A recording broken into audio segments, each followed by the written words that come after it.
हर हर महादेव। आज मैं एक ऐसा दिव्य और सरल प्रयोग बताने जा रहा हूँ कि जिनका समय पर विवाह नहीं होता, शादी में बहुत रुकावट आती है, बहुत प्रकार के उपाय साधन इत्यादि उन्होंने कर भी लिए हैं, लेकिन कोई विशेष सफलता उनको प्राप्त नहीं होती। मनचाहा वर की कई बारी प्राप्ति नहीं होती, कई बारी विवाह में बहुत अड़चनें पैदा हो जाती हैं और बहुत लोग दुखी रहते हैं कि समय पर कन्या और पुत्र का विवाह नहीं हो पाता। तो होलियाँ आ रही हैं और यह प्रयोग होलियों में ही होता है, अदरवाइज यह प्रयोग नहीं होता। इसका आप विशेष ध्यान रखें कि होलियों के कारण ही यह प्रयोग मैं आपको बता रहा हूँ। यह प्रयोग मैंने बहुत लोगों को बताया है, इसका बहुत ही अच्छा जो लाभ है लोगों को प्राप्त हुआ है। और यह कोई ऐसा टोटका या ऐसा अनर्गल प्रयोग नहीं है, यह ज्योतिषीय शास्त्रीय प्रयोग है। ज्योतिष में इस प्रयोग को बताया गया है, तो ज्योतिषीय यह शास्त्रीय प्रयोग है। तो बहुत सरल प्रयोग है।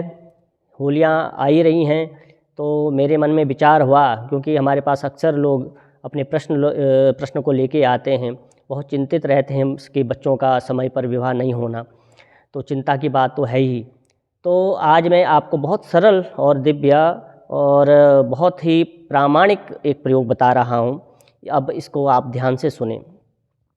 देखिए, आपने क्या करना है कि यह प्रयोग कब होगा, जब होलिका होगी, अर्थात जिस दिन होलिका को जलाते हैं तो उसी दिन इस प्रयोग को आप कर सकते हैं। तो आपने क्या करना है कि जिस दिन होलिका को जलाते हैं, होलिका के दिन, तो आपने सूर्य उदय से पहले उठना है।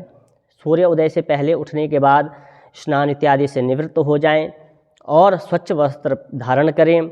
उसके बाद आपने क्या करना है कि अपने आसपास कोई शिवालय हो तो वहाँ आपने जाना है। तो जब आप शिवालय जाएंगे तो आपके पास कुछ सामग्री चाहिए। कौन सी सामग्री? आपने एक साबुत पान का पत्ता लेना है और एक साबुत सुपारी लेनी है और हल्दी की गांठ रखनी है। इसके बाद इन सब सामग्री को लेकर शिवालय जाएं। शिवालय जाने के बाद आप भगवान शंकर का जल से अभिषेक करें, गंगा जल से अभिषेक करें और भगवान को तिलक इत्यादि लगाएं, बिलपत्र इत्यादि चढ़ाएं, धूप और दीप अवश्य लगाएं। तो आपने यह भगवान शंकर का जो सूक्ष्म आपने पूजन इत्यादि करके, अब आपने क्या करना है कि वह पान का पत्ता, उसके ऊपर आपने सुपारी रख देनी है, साबुत सुपारी रखनी है, टूटी हुई नहीं रखनी।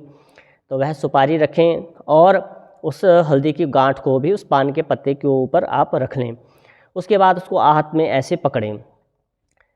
अब हाथ में पकड़ने के बाद आपने भगवान शंकर का आंख बंद करके ध्यान करना है और प्रार्थना करनी है कि हे प्रभु, बहुत प्रयास करने के पश्चात भी मेरे विवाह में रुकावट आ रही है। बहुत प्रयास मैंने कर लिया है, लेकिन इस परेशानी को, इस चिंता को आप शीघ्र से शीघ्र, अति शीघ्र इसको दूर करें। इस बाधा को, विवाह की बाधा को आप दूर करें। तो इस प्रकार से भगवान से प्रार्थना करने के बाद आपने वह सुपारी और हल्दी की गांठ पान के पत्ते के ऊपर जो आपने रखा है, तो भगवान शिवलिंग के ऊपर आपने उसको अर्पण कर देना है। तो अर्पण करने के बाद आपने भगवान को प्रणाम किया। प्रणाम करने के बाद आपने पुनः अपने घर को आ जाना है। इसमें एक विशेष बात का आपने ध्यान रखना है कि जब आपने ये सारी प्रक्रिया कर ली, पत्ता चढ़ा दिया और वापस आ गए, तो आपने वापस मुड़ के नहीं देखना है। इसका विशेष ध्यान रखें, वापस बिल्कुल भी मुड़ के नहीं देखना है जब आप घर की ओर चले जाएं। तो यह प्रयोग आपने लगातार 7 दिन तक करना है। विशेष ध्यान रखें कि 7 दिन तक, होलिका से शुरू करें और 7 दिनों तक लगातार इस प्रयोग को करें। बहुत ही अच्छा आपको लाभ प्राप्त होगा। मुझे आशा है कि अगर आप इसको करेंगे तो आपको भी इसका अच्छा और तुरंत अति शीघ्र इसका फल प्राप्त होगा। भगवान शंकर आपका कल्याण करें। हर हर महादेव।